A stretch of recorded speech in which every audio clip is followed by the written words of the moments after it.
we can do. Senator Paul. Thank you for appearing, Secretary Clinton, and I'm glad to see your health is improving. One of the things that disappointed me most about the original 9/11 was no one was fired. We spent trillions of dollars, but there were a lot of human errors. These are judgment errors, and the people who make judgment errors need to be replaced, fired, and no longer in a position of making these judgment calls. So we have a review board. Review board finds 64 different things that we could change. A lot of them are common sense and should be done, but the question is, it's a failure of leadership that they weren't done in advance, and 4 lives were cost because of this. I'm glad that you're accepting responsibility. I think that ultimately with your leaving, you accept the culpability for the worst tragedy since 9/11, and I really mean that. Had I been president at the time, and I found that you did not read the cables from Benghazi, you did not read the cables from Ambassador Stevens, I would have relieved you of your post. I think it's inexcusable. The thing is that, you know, we can understand that you're not reading every cable. I can understand that maybe you're not aware of the cable from the ambassador in Vienna that asked for $100,000 for an electrical charging station. I can understand that maybe you're not aware that your department spent $100,000 on 3 comedians who went to India on a promotional tour called Make Chi Not War. But I think you might be able to understand and might be aware of the $80 million spent on a consulate in Mashar al-Sharif that will never be built. I think it's inexcusable that you did not know about this and that you did not read these cables. I would think by anybody's estimation, Libya has to have been one of the hottest of hot spots around the world. Not to know of the request for securities really, I think, cost these people their lives. Their lives could have been saved had someone been more available, had someone been aware of these things, more on top of the job. And the thing is I don't suspect you of bad motives. The review board said, well, these people weren't willfully negligent. I don't think you were willfully. I don't suspect your motives of wanting to serve your country, but it was a failure of leadership not to be involved. It was a failure of leadership not to know these things. And so I think it is good that you're accepting responsibility because no one else is. And there is a certain amount of culpability to the worst tragedy since 9/11, and I'm glad you're accepting this. Now my question is the U.S. involved with any procuring of weapons, transfer of weapons, buying, selling, anyhow transferring weapons to Turkey out of Libya? To Turkey? I will have to take that question for the record. Nobody's ever raised that with me. It's been in news reports that ships have been leaving from Libya and that they may have weapons. And what I'd like to know is the annex that was close by, were they involved with procuring, buying, selling, obtaining weapons?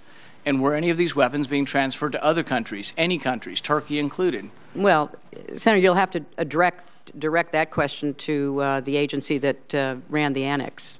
And I will see what information is available. And you're saying you don't know? I do not know. I don't have any information on that. And, you know, with respect to personnel, Senator, you know, first, that's why we have independent people who review the situation as we did with the Pickering and Mullen ARB. And all 4 individuals identified in the ARB have been removed from their job. Secondly, they've been placed on administrative leave while we step through the personnel process to determine the next steps. Third, both Ambassador Pickering and Admiral Mullen specifically highlighted the reason why this is complicated because under federal statute and regulations, unsatisfactory leadership is not grounds for finding a breach of duty. The ARB did not find these 4 individuals breached their duty. So I have submitted legislation to this committee, to the Congress, to fix this problem so future ARBs will not face the situation. But here's the problem. The review board has all these recommendations, but there's one thing they failed to address, and I think you've failed to address, and it sets us up for another tragedy like this. They should have never been sent in there without a military guard. This should have been an embassy like in Baghdad in a war zone, and it should have been under military guard, significant military guard, Defense Department command. I don't think the State Department's capable of being in the war zone and protecting these people. I still don't think that. I think another tragedy could happen. I think another tragedy could happen in another war zone around the world.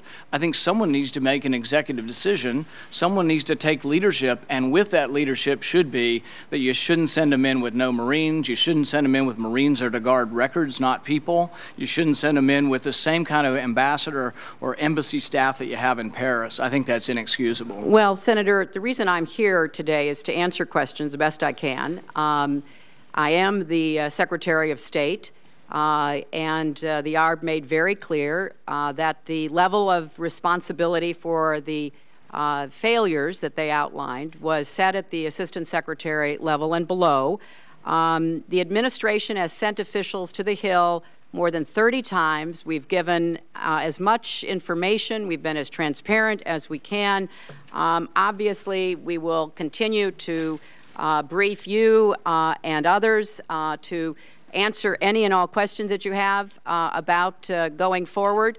The reason we put into effect an accountability review board is to take it out of the heat of politics and partisanship and accusations and to put it in the hands of people who have no stake in the outcome. The reason I said make it open, tell the world, is because I believe in transparency. I believe in taking responsibility, and I have done so. And I hope that we're going to be able to see a good working relationship between the State Department and the committee going forward. Thank you, Senator.